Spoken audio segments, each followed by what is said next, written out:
Abay, nung panahon kasi na magdidebo na ako, pinipilit ko talaga yung nanay at tatay ko na sa photo connection ako ipapictorial. So for today's video, ngayon nga ang araw ng aking birthday shoot. Maaga nga pumunta sa akin si Sam at si Nicole para ayusan na ako. Bali sa Manila nga ako magpo-photoshoot ngayon at bayad kasi yung oras doon kaya dito ko na lang naisip mag-ayusan. Ganun nga lang kabilis na ayusan na niya ako kaya naman naisipan na naming umalis. In fairness, hindi siya masyadong nahirapan sa akin ngayon dahil matangos na daw yung ilong ko, charis. Kaya nagbiyahe na nga kami papunta ng Quezon City sa may studio at doon nga ako magpo-photoshoot. Buti na lang hindi masyadong traffic dahil nak-shoot. Talaga namang huhulas ako sa daan.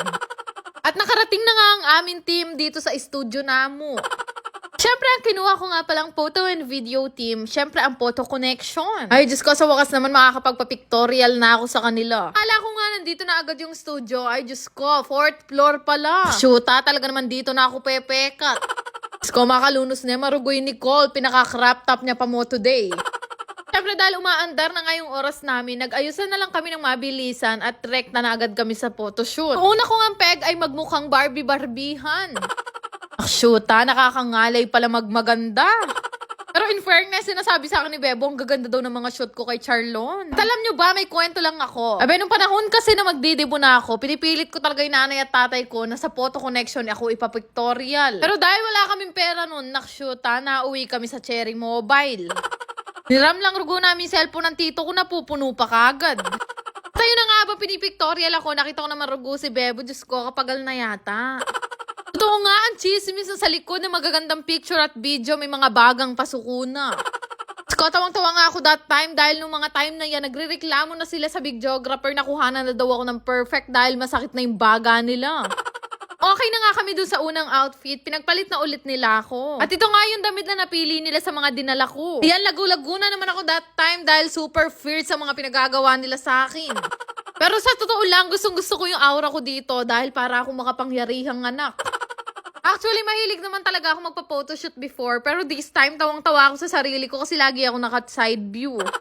At ayun nga, in-enjoy ko lang din yung shoot para maganda din yung kalabasan ng video. After nga nun, meron pa yata akong dalawang susuotin at pinagpalit na nga ulit nila ako. Benamit ko pa nga yung may-ari ng studio at akala ko kapampangan siya dahil Namu yung pangalan ng studio niya. At ayun nga, ito na nga ang third look ko for today. Sino ka dyan? Max Candy Orange Flavor. Shoot, pangaragol ko braso. Ito nakakatuwa nga sa studio na to, bawat room iba-iba yung team. Nagtulong-tulong ulit sila para mapaganda yung tema. Ay nakshoot, sabi ko na aakyat ako sa hagdan na yan Diyos ko, may sakit ko gugulot kimpangal yad-yad ko ngayon. At sa totoo lang, excited na akong ipakita sa inyo yung save the date video ko dahil Diyos ko, kalupa kong maparas. After nga ng video na yon, pinagpalit na ulit nila ako at ito na nga yung final outfit ko. Nakshoot, sino ka dyan, Miss Glenda?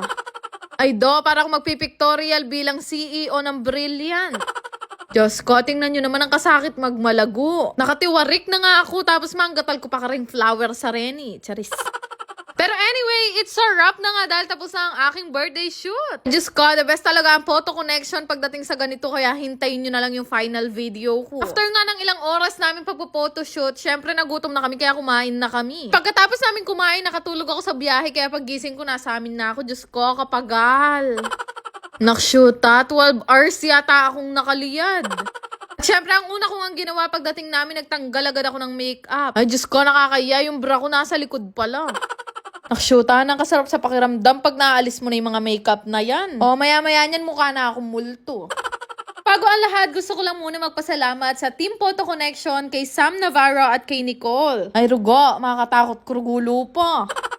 Salamat naman malinis na rugo yung mukha ko, makakatulog na ako, nakshoot I-share ko na nga sa inyo na nakapag-withdraw nga pala ako ng malaki ngayon dahil sa paglalaro ko ng Diamond Game. Turuan ko nga kayo kung paano mag-register. Ilagay nyo lang ang inyong mga mobile number, mag-create ng password at yung referral ID na makikita nyo sa comment section. Ganun lang kadali mag-register dito sa Diamond Game at magkakaroon na nga kayo ng account. Diyos ko, apakadaming madadaling laro dito na pwede nyo talagang pagkakitahan. Kaya nga nitong madalas kong laruin na color game. Hindi ko na nga kakailanganing lumabas dahil para na rin ako nasa peryaan. Pero ganun pa man, kanya kanya-kanya talaga tayo ng swerte sa paglalaro dito. Pero basta ako, masasabi kong maswerte ako sa paglalaro ng Diamond Game dahil ang laki talaga ng mga nawi-withdraw ko dito. Kasi napakadali lang talaga ng mga laro dito. Sobrang common lang talaga. Gaya nitong toss coin. Naku, Diyos ko, dalawa lang naman ang pagpipilian mo dito. Kara o Cruz lang. Ewan ko na lang talaga kung matalo ka pa. O diba? Sinubukan ko lang yan. Nanalo pa. Huwag kayong mag-alala. Madali lang mag-withdraw dito. Sundin nyo lang lahat ng instruction na makikita nyo. Kaya ano pang hinihintay nyo? Mag-download at mag-register na din kayo nitong Diamond Game gamit ang link na makikita nyo sa comment section. Yan lang naman. Salamat!